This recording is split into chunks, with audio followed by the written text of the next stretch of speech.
Hi, folks. Chris Voss here from the ChrisVossShow.com, the ChrisVossShow.com. Hey, we appreciate you guys tuning in. And of course, we always have the best podcast guests for you. So we're excited to bring you our show today. Be sure to go to youtube.com/Chris Voss. Hit that bell notification button to get all the notifications of all the great podcasts we're doing. You can, of course, go to the ChrisVossShow.com, or you can see 7 of the different podcasts we have across the Chris Voss Podcast Network by going to thecvpn.com or the Chris Voss Show or the Chris Voss Podcast Network.com. There's just too many sites with Chris Voss, and what can you do?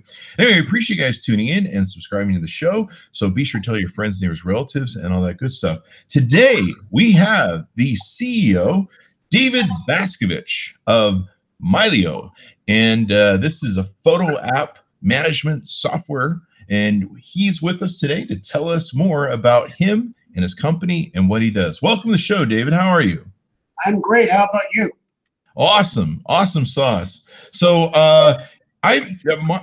Mylio, your company has been around for a long time because I actually logged in to check it and do some research on the show and found that I actually have an account from 2014.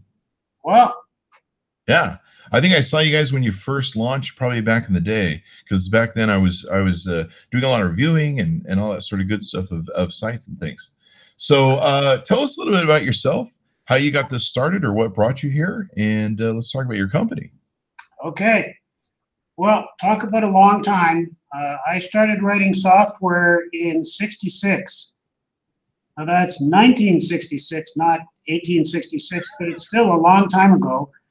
And I wrote one of the first 3 email systems in the world in 1971. And then, did my own startup. And then I went to work for a company called 3Com with a guy named Bob Metcalf, who invented local area networking. And then in 1986, which is still a long time ago, I joined Microsoft. Mm-hmm. And I love to build new businesses. So when I joined Microsoft, somewhat to my surprise, I got asked to create the US marketing department. And so I launched Windows 3.0 in the Windows Office. Then I started the consulting group, and then I decided that Microsoft could go after big companies. So I started the enterprise business, which in the beginning was just me. Mm-hmm. And so I ran that for about 8 years, and at the end of the 8 years, had about 3,500 people working for me, and discovered, even though the organization ran well, I didn't like running a big organization. Mm-hmm. So did a couple of other things, worked directly with Bill as Chief Technical Officer for 8 years, and then left Microsoft about a year after Bill did in 2009. And then in 2012, which I guess is a long time ago, just not compared to those other long times ago, I started Mylio. And the reason, I'll just go a little bit further, even though you haven't asked me. The reason I started Mylio was because I wanted to change the way the world remembers. So it's not just about photographs. It's about all my memories going back to when my mother was born. So my Mylio goes back to 1923. So I'll stop there and let you ask me some more questions. That's awesome. So you work with Bill Gates at Microsoft. Yep. And you bring back memories of Windows 2.0. I was back in the day, of course, in computers when they first came out. In fact, I remember how exciting it was to go to 300, from 300 baud all the way up to, I think it was like 1,200 or something like that. Yep. I always tell people my stories about how the time I was so excited, I went out and bought a 300 megabyte brick hard drive that had just barely come to market for the first time. And people always correct me and they go, "Do you mean gigabyte?" I'm like, "No, 300 megabyte. Yeah.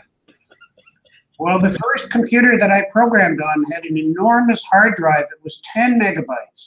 Wow. That was a mainframe. Yeah, that's the mainframe. That's hilarious.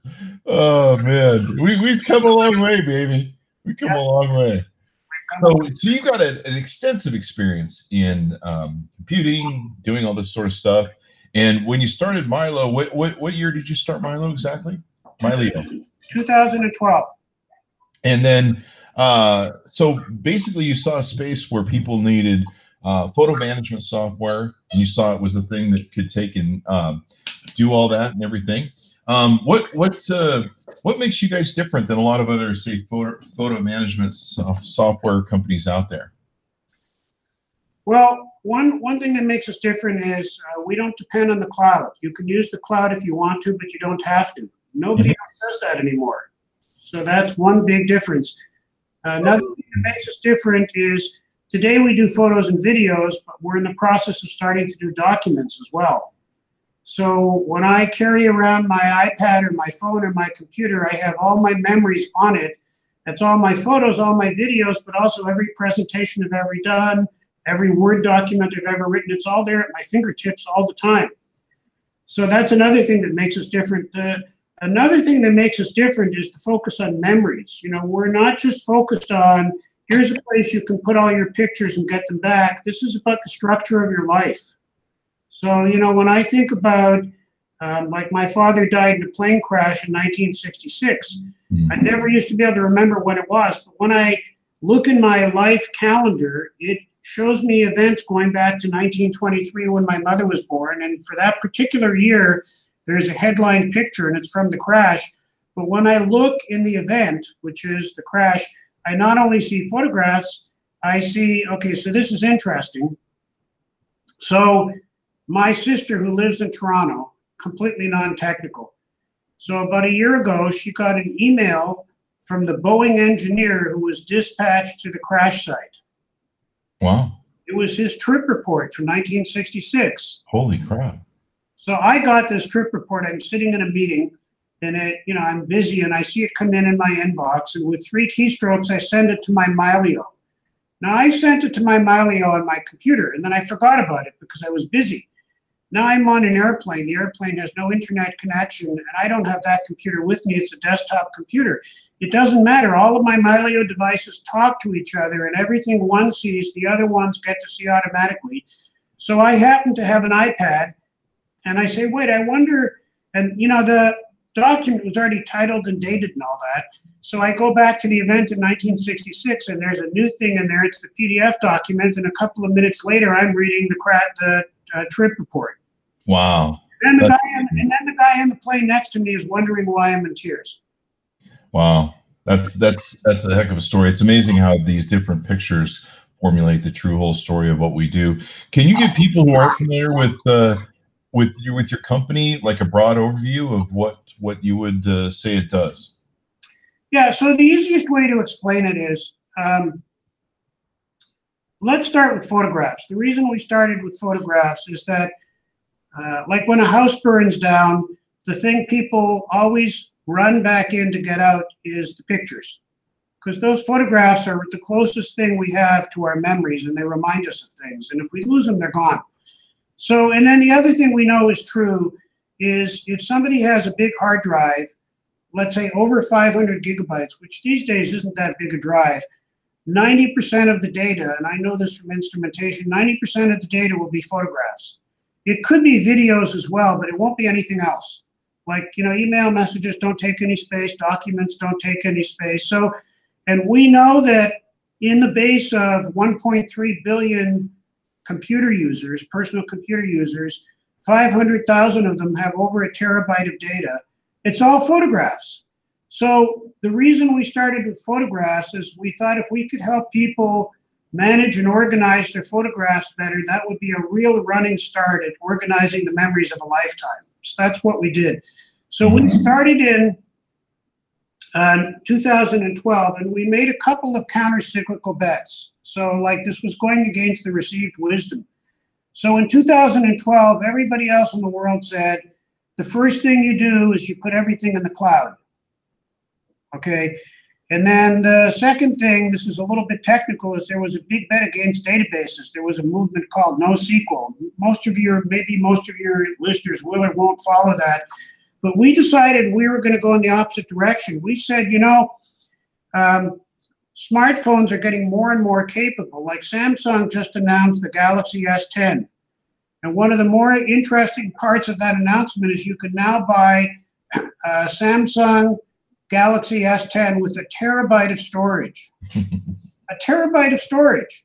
Okay, I got one of the new iPads, the 11-inch iPad in October. It also had a terabyte of storage. So, you know, here's the thing. Yes, there's a lot of storage in the cloud, but we have a lot of storage kind of in the palm of our hand. We have a supercomputer with us all the time. And so we thought, wouldn't it be cool if you could have all your memories on all your devices and they could all talk to each other whenever they saw each other, but everything would still work the rest of the time. So what's the rest of the time? You're on a cruise ship, you're in an airplane that doesn't have Wi-Fi, you're in a city like New York where there's AT&T and other carriers, but data doesn't work very well, and it doesn't really matter because that supercomputer in your hand has all your memories and you have complete access to them. So that was the bet that we made.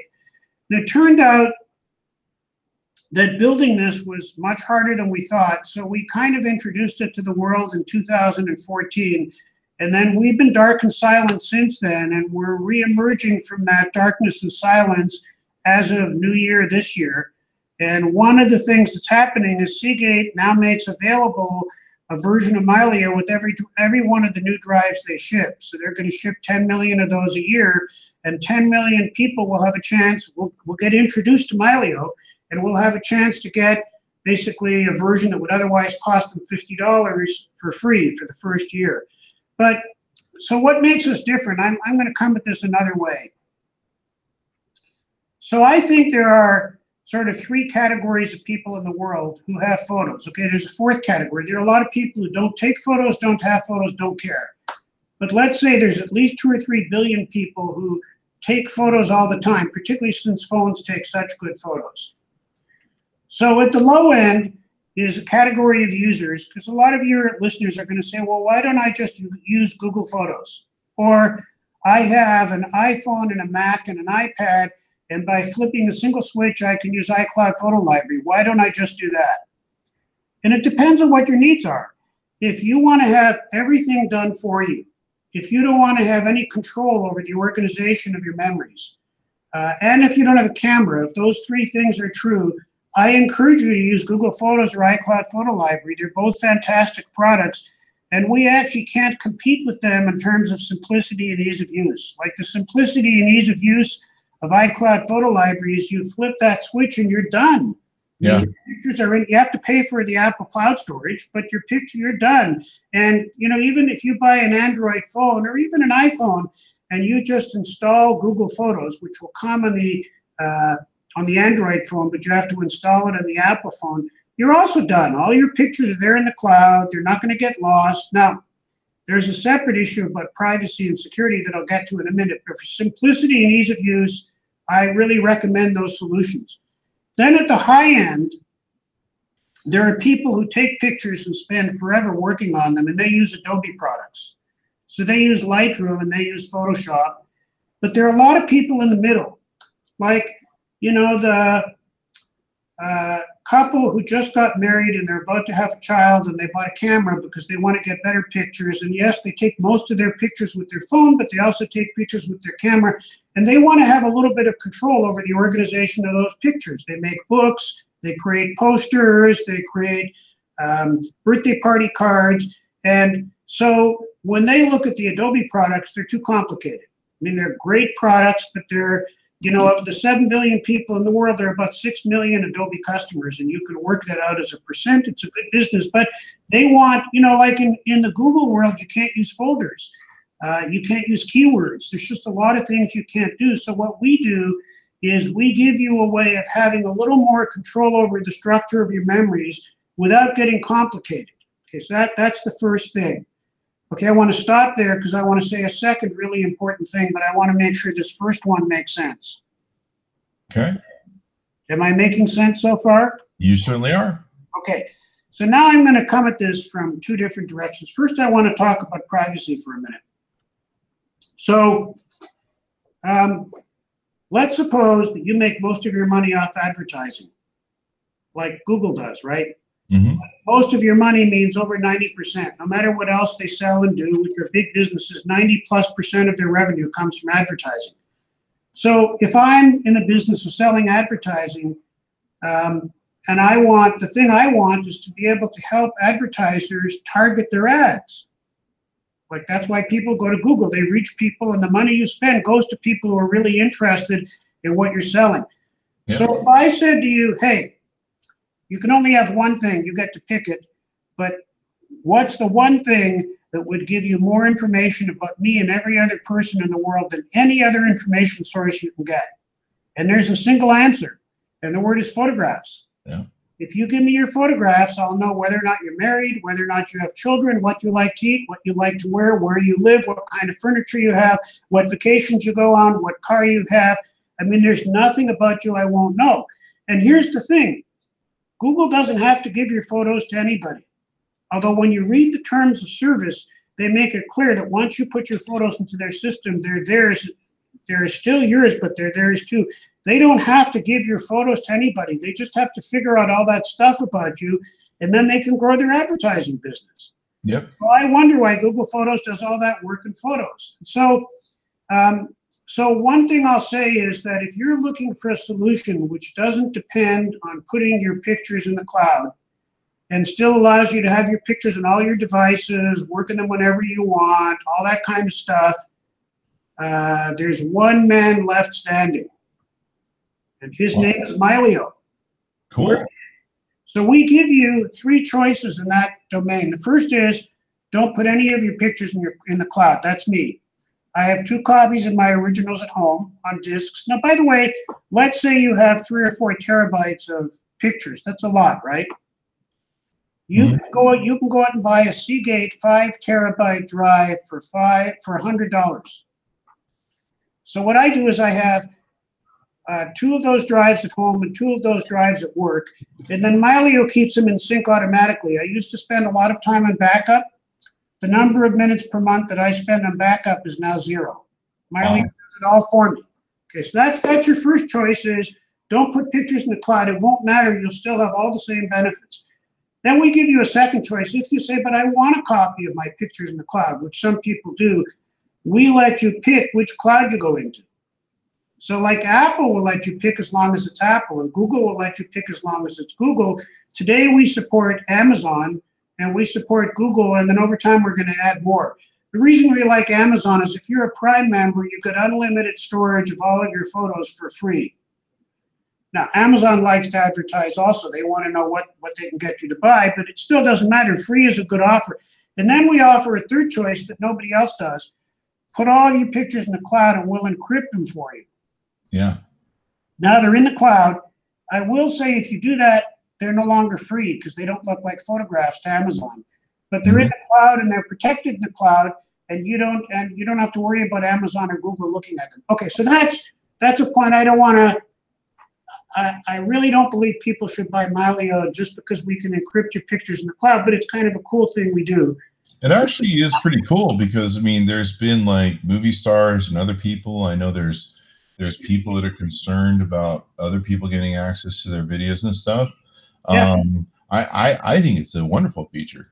Yeah, absolutely. But I really say, like I know this guy who's a lawyer here in Seattle, and he has 8 terabytes of photos. He's not a hobbyist. Yeah. He's a grandfather. And so he has pictures of his kids. Now he has pictures of his grandkids. And he's a pretty successful lawyer. So he and his wife is a lawyer too. So, you know, they're not really hurting for money. And they travel a lot. And when they travel, guess what they do? They take pictures. And, you know, if you go to any tourist site, like we went to the Pike Place Market in Seattle this weekend, or if you go to the Statue of Liberty or, you know, the Golden Gate Bridge, if you look around, you're going to see a lot of people with cameras. You just will. And they're all consumer cameras. None of them are professional cameras. And so here's my next point. Like, why would you use Mylio? So a lot of those people, so when you take a picture with a camera, what do you do with it? You don't throw it out. You want to put it somewhere, probably on a computer. There's a lot of overlap between people who have cameras and people who have computers. But where do you put it in a computer? You put it in the file system. So a lot of those people love folders. Now here's another example of somebody who loves folders. So, okay, I'm going to give you 2 examples. One is I'm a small business and I want to promote myself. So I make jewelry. I want pictures of all my jewelry. I'm a restaurant and I have special menus. I'm a woodworker and I want to show pictures of the furniture that I make. And if you're in a small business, everything is a project and every project is a folder. So you live and die off the folder system on your Mac or your PC. That's one reason Dropbox is so big, because they support all those folders. So now here's another reason you might want folders is, so I know a guy who collected photo albums from his extended family, those books with lots of pictures in them. Mm-hmm. And then he paid to have them scanned. There's a lot of companies that do that scanning for you. You send them the photo album, they take the pictures out, they scan them, and they put them back in the album right where they were. So if you have a stack of photo albums about, let's say, a foot tall, it's like about the most you can carry because they're heavy, that's about 10,000 photos right there. So in his case, he scanned all of the albums that he had collected from himself, his brothers, his cousins, and so on, and he ended up with 75,000 photos, none of which have dates. Like, this is a fairly common thing, right? In a certain age group, which is, still a very relevant age group. How the hell are you going to organize all those pictures? Well, you're going to start by putting them into folders. Like, here's the folder from that, birthday party we had for when my grandmother turned 70. Here's the trip we went to Scotland. Here are the pictures from summer camp. And it used to be that there were a lot of choices. Like, we get what I call refugees coming to Mylio. They'll say, well, I used to use Picasa. Remember Picasa? Yeah. It was a great product until Google discontinued it. Or the other one I hear about, I used to use iPhoto until Apple discontinued it. Or Aperture, that's another one that Apple discontinued. Microsoft had a couple that they discontinued as well. So everybody's gone in the direction of, they assume you either you don't want to spend any time in your photos, or you're stupid, or maybe both, I don't know. And so they give you these oversimplified products, which if you really don't want to spend any time in your photos are great, but what about if you do? So that's where Mylio comes in. It's powerful, it's simple, and it runs everywhere. So let me give you an example of what this running everywhere means. So, for example, we had a bunch of family visiting this weekend. So I was kind of the photographer, but mostly I was having fun. And so I took about 300 pictures. Now, I'm also going to tell you that these days, if you have kids under 15, the mother at the birthday party or the father at the birthday party who takes pictures, even on their phone, on average will take 1,200 pictures. Think about that, 1,200 pictures. Once upon a time, when we used to take pictures on film, the average person took 5,000 pictures in their whole life. Now that mother wants to capture the moment when the candles are blown out, all the girls are laughing, the boys are throwing things at each other. I mean, that's the difference between boys and girls. And so snap, snap, snap, snap, snap, even if they don't have a camera, and the count goes up if there's a camera there as well. So now what ends up happening is I take all these pictures and I load them into my computer. I could load them into my iPad. Let's just say I load them into my computer. And so I have a camera and a phone, and they all come together. And then a little bit later, I'm sitting in the backyard, and I don't have my computer with me, but I have my iPad with me. Okay, so now let me give you a different example so you see how this comes together. We went to Mexico a couple of years ago, and I took a lot of pictures. And then on the third day, I started importing all my pictures into my notebook computer. And then when any two Mylio devices see each other, they exchange information, and that's true across the internet as well. The problem is that the internet's often slow. So all the pictures I took didn't finish getting home until I got home. It took 4 days. All those pictures got onto my iPad in 4 minutes. Nice. 4 minutes later, I was able to sit by the pool organizing pictures. Or the pictures I took at the birthday party, we had a break, or on the week at the gathering this weekend, we had a break and I'm sitting in the backyard and I started organizing them. And Mylio is really fast because everything's local. And so yesterday evening, I was able to do the slideshow showing everybody all the pictures I took over the weekend. Because whatever's on one device is on all the other devices, and you can do everything locally. Am I making sense, or am I just confusing you? Sure, are making sense. I mean, I'm just letting you just run with it. I mean, do you guys have a lot of professional users, or is it really just for that mainstream, like you were talking about, that main core of just the normal everyday user? Well, here it is. We do have some professional users. We have one guy named Dan Cox, good friend of mine, who has over 1 million pictures in Mylio. Wow. In fact, he has 1.2 million pictures in Mylio. Mm-hmm. Now, let me tell you why we don't have a lot of professional users. Professional users want really high-end features. That's what Adobe goes after. So if you know what a mask is, if you know what a curve is, if you know what a gradient filter is, if you know what hierarchical keywords are, you're not going to use Mylio because we don't do all those things. But if you're the plumber in Holland who is signed up to our most advanced subscription plan, he and his wife take pictures. He has an Android phone and his wife has an Apple phone. And he's given up and trying to convince her to switch, right? I mean, he wants to stay married. And what do they take pictures of? They take pictures of their kids and they travel, no cameras. He signed up to the $250 Mylio plan and I couldn't believe it. And I said, Roy, why did you do that? He said, well, you make it so easy for me to organize my memories the way I want. And we take about 10,000 pictures a year so we can keep up with them and we can share all of our pictures with each other. And we have between us 7 devices. And, so if you have more than 5 devices, you have to go to the max plan. He said, David, it's $25 a month. I can't go to the movies for that. It's such a good deal. So that kind of user, if I said to him, but Roy, don't you miss having sophisticated masking and noise reduction? He would say, what's that? Now, in the case of Dan Cox, the reason he uses it, he'll also tell you, there's no way he's going to put his 1 million photos in the cloud. He'd never get done. Yeah. He doesn't trust the cloud. But the other thing is Mylio, computer people talk about scaling. We're really fast and we can actually handle 1 million photos. Wow. So now why the 1 million isn't so important, but it is surprising if you think about the average person taking 1,200 pictures at a birthday party. Mm-hmm. The number of people who have tens and hundreds of thousands of people is growing every day, and there are a lot of them. So we're after the mainstream. We're after the plumber. We're after the art historian who's write blog posts about us all the time and has about 100,000 pictures. We're after people. I mean, the thing that started me in Mylio is nobody understands how human memory works. And as we get older, the challenge of being able to keep up with all of our memories gets harder and harder, and I wanted to help solve that problem. So that's the problem we want to solve. Not the problem of how to make the wedding photographer more productive, although I'm not opposed to that. Not the problem of the portrait photographer who deals with complicated lighting and so on. There's probably 1 million professional photographers in the world, something like that.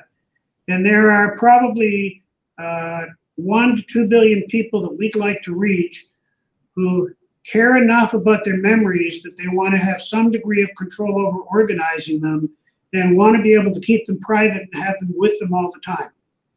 Yep. The really cool thing about you guys' app is it's really self-automated and works really well. When you first sign up, you go in, pick your plan, and then it asks you where you want to import photos for and where you want to store those photos. You can store them in the cloud. You can store them on an external hard drive. You can store them on your internal hard drive. It says, hey, where do you want to have this stuff? And I believe it works with Google Photos and Amazon Photos, right? Mm-hmm.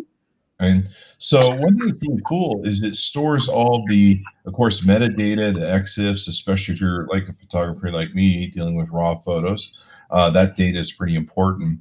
But what's cool is it organizes it all. So I can search stuff really quickly and easily based upon dates. I can actually pull, like I just pulled a file of people in the photos a certain time span, so it shows me all the photos that have people's images in them, which is really cool. Yeah. And our albums, folders. What's even cool is it's got a map that it takes and makes, so you can look at, like, say for example, if you would look online at a Google map, you can see the map there on the screen. It shows little pieces of your images. Like I just recently went to, we did photography and had our sponsors at CES.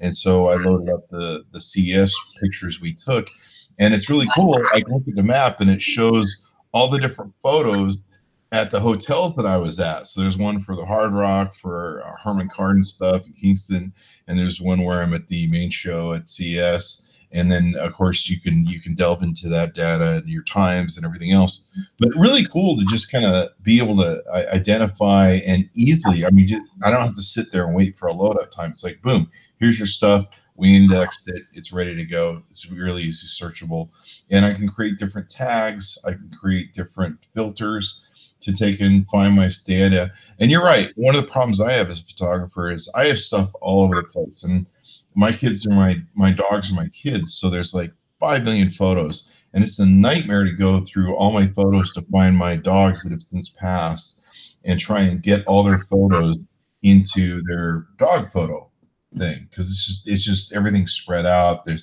between phones, between cameras, between the micro SD cards, between multiple phones, because AT&T sends us phones to review. We have these photos just spread everywhere across a million different devices. And it really is nice where you can look at your guys' software, and it's compiled, indexed, and put in the proper places where I don't have to sit here and spend hours and hours and hours organizing it. Right. So let me say two things about that. One is we do geotagging. We also do face recognition. Here's a big difference between us and everybody else. We do it in your device. We do face recognition in your phone. We do it on your computer. We do it on your iPad, wherever it happens to see the face first. So I have about 550,000 photos, but I have 1.6 million faces across all those photos, and over 1.5 million of them are tagged. And it's very, very cool to look at pictures of my mother, who's now 95, and go back to when she was a little girl, and they're all there. So that's one thing we do. But now I want to try to explain something that's really, okay, I want to say one other, okay, I'm going to do this in 2 steps. So you talked about your pictures are everywhere and you want to organize them, right? Yep. And one of your challenges is never having enough time to do the organization. Yep. Right? So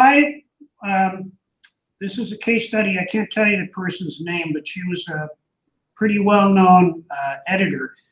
And she also had collected pictures from her family and had them scanned. So she had 50,000 pictures, scanned pictures. And those pictures, when this story happened, it was 3 years ago, those pictures had been sitting on the disk in the computer in her study at home for 3 years. And every year she had a New Year's resolution to organize the pictures, but she traveled too much. And so 3 years later, she hadn't done any organization.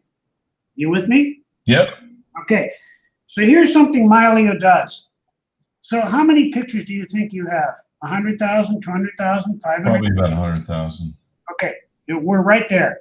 So she had 50,000 of the scanned pictures and another 30 or 40,000 digital pictures. So of course we keep all the originals safe. We've already talked about that, but we have this proprietary compressed format that nobody else has. It's our own.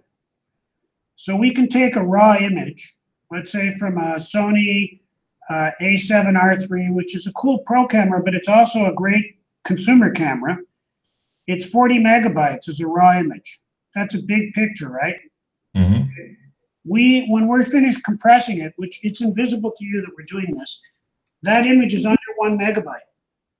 So if you buy a 512 gig phone or a 512 gig tablet, you can have your entire library, all 100,000 pictures with you on your phone or tablet, and it will take up less than a quarter of the space that you have on the tablet. That's the first thing. All your pictures with you all the time. Here's where it gets magical. Those pictures are indistinguishable from the original on a Retina class display. Wow. You cannot tell that you don't have the originals with you. Okay, wow. But it's better. They're editable. There's nothing you can do with those pictures on the big computer that you can't also do on the phone or the tablet, even though you don't have the originals there. So here's this woman, and she bought this iPad mini because it's small, And all 50,000 pictures fit on, and she still had over half the space left on the iPad mini for videos or documents or games or whatever she wanted to put on. And I saw her a year later, and she started crying. She said, "David, I've organized half the pictures." And I said, "How did you do that?" I'm having to stop myself from saying her name. She said, "On airplanes, in buses, in taxi cabs, waiting for the dentist. I just had everything with me all the time." She said, "I actually bought a second tablet, and the pictures are on my phone, and it doesn't matter where I start, whatever I do, when I pick up on the next device, the changes are all there. And I'm going to get done organizing the pictures this year because I don't have to do it in that office at home." That's pretty awesome. Like, how cool would that be for you?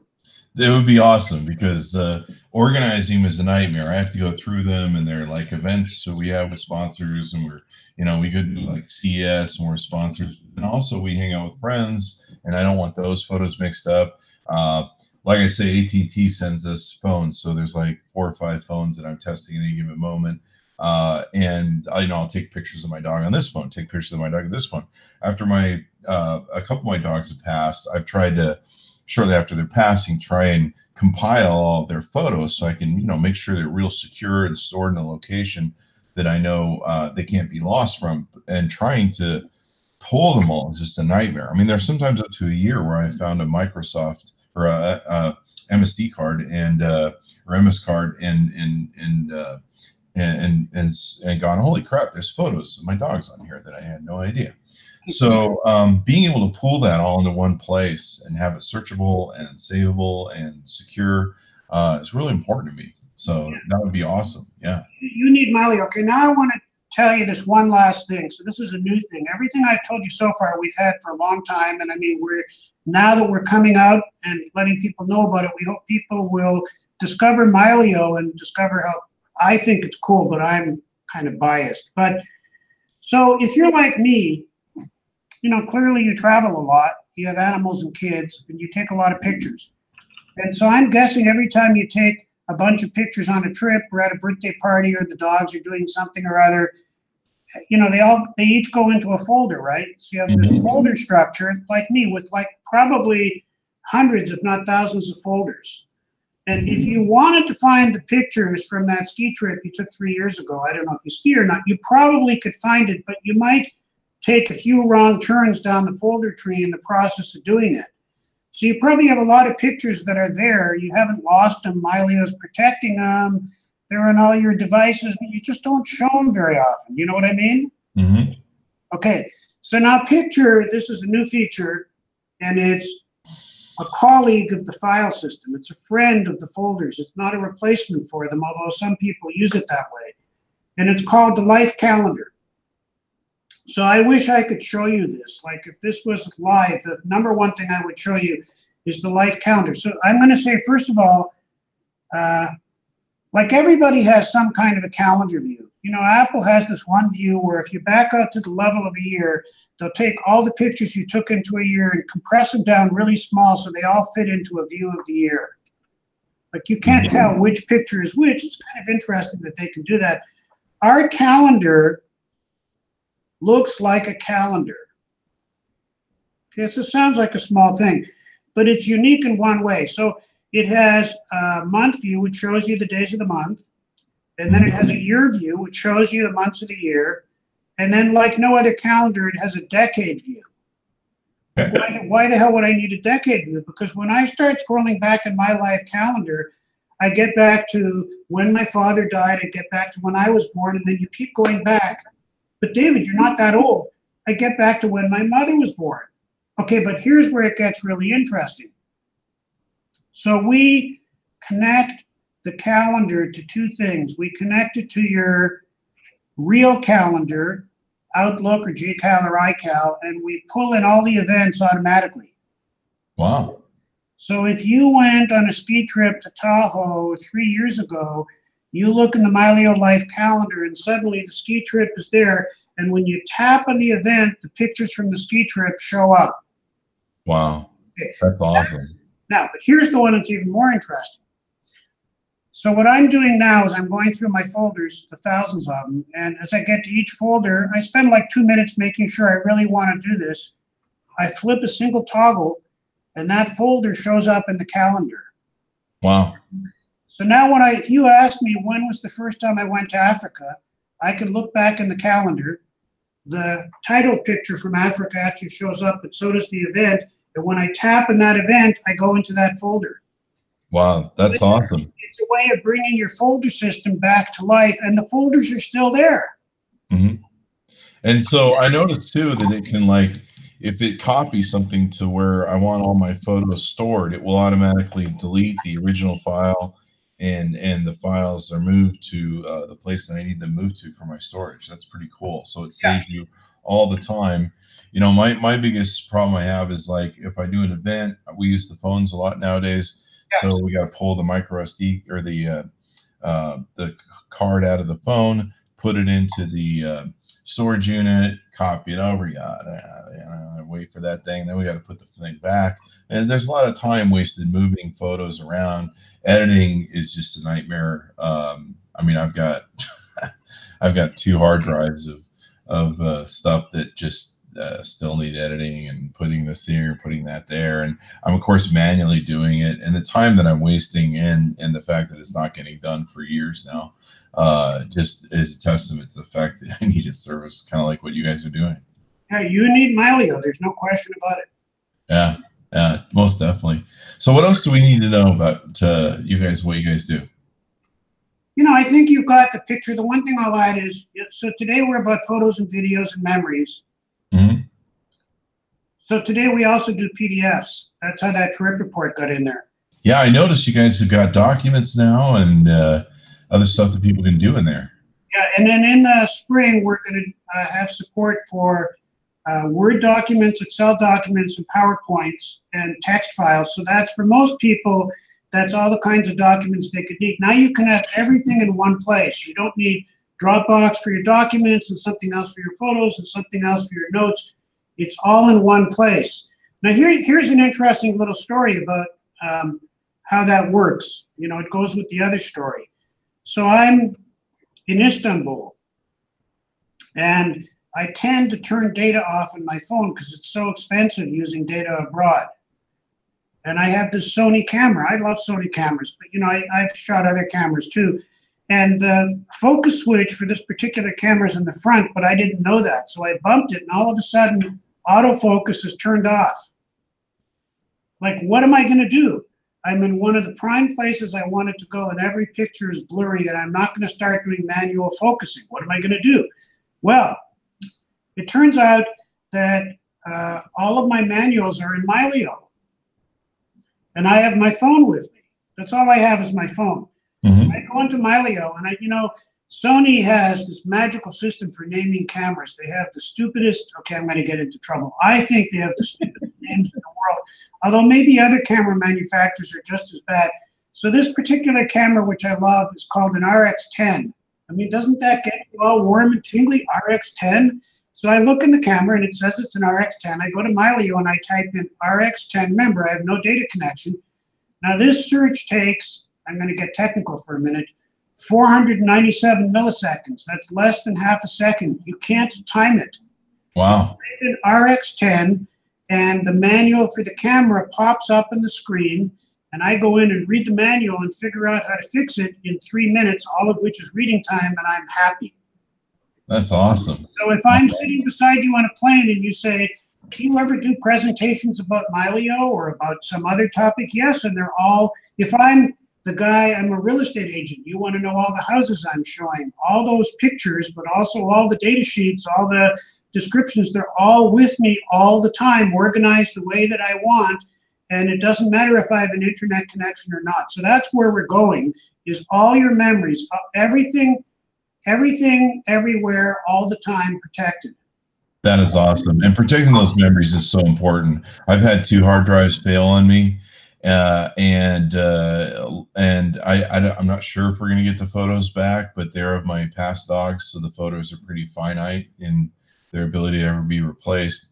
I can't stress enough to people backing up your photos, having multiple backups, having regular backups. And this is what's great about you guys. It automatically does it for you. So you don't have to sit and think about all the copying and stuff. Will it automatically do multiple backups where it sends to two different locations? Wow, that is awesome. You decide how many. You can have as many as you want. So like in my case, I decided I want, so the old rule of thumb used to be 332. You should have 3 copies of every document and picture on 3 different disk drives in 2 locations.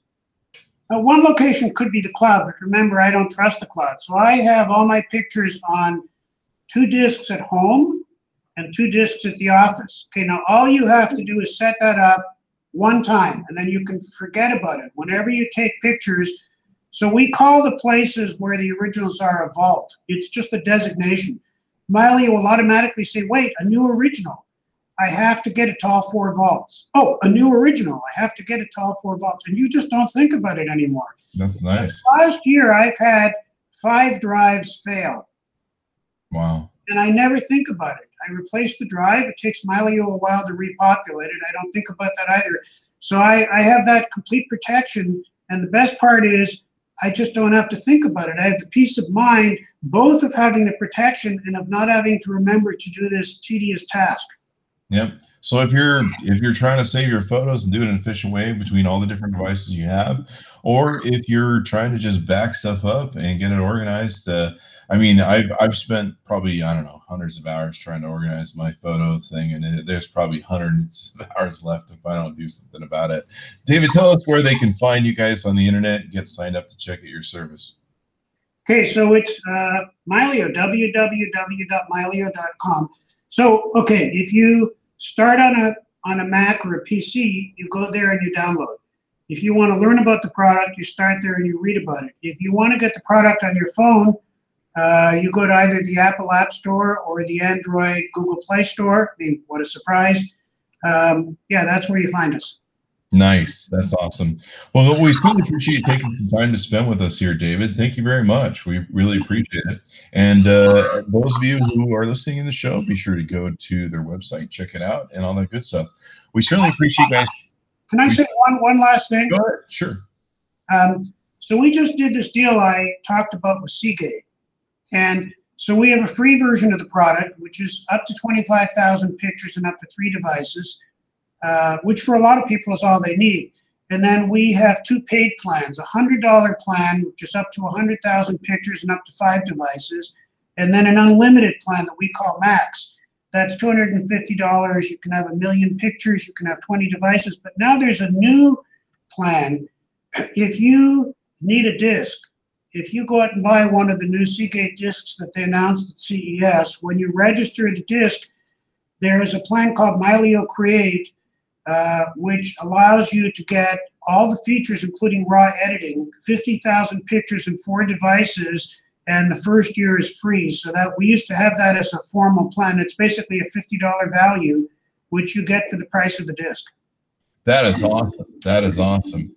Okay. Seagate's got these new backup drives that are pretty cool that people like from CS. And yeah, that's technically they're saving a lot of money doing that, right? Yeah, absolutely. Yeah, that's a pretty good deal. I like that deal. That sounds awesome. So be sure to check it out, guys. Go to the website. Be sure to give us a like. Subscribe to us on youtube.com/Chris Voss. Hit that bell notification button. Be sure to refer the shows to all your friends, neighbors, relatives, all that good stuff. If you're a big fan of our flagship, the Chris Voss Show Podcast, be sure to see the new podcast we have on chrisvosspodcastnetwork.com, the CVPN. You can see 7 different podcasts that are over there. We have all sorts of different silos for gaming, politics. We have spatial computing, just everything you can probably think of under the sun, book authors. We've had a lot of great book authors, of course, in the Chris Voss Show. If you just want to listen to nothing but book authors, you can do that over there on the, I think it's the bookauthorpodcast.com, but you can see it on the CVPN. We certainly appreciate our audience for tuning in today, and we look forward to seeing you next time. Thanks for tuning in. See you then.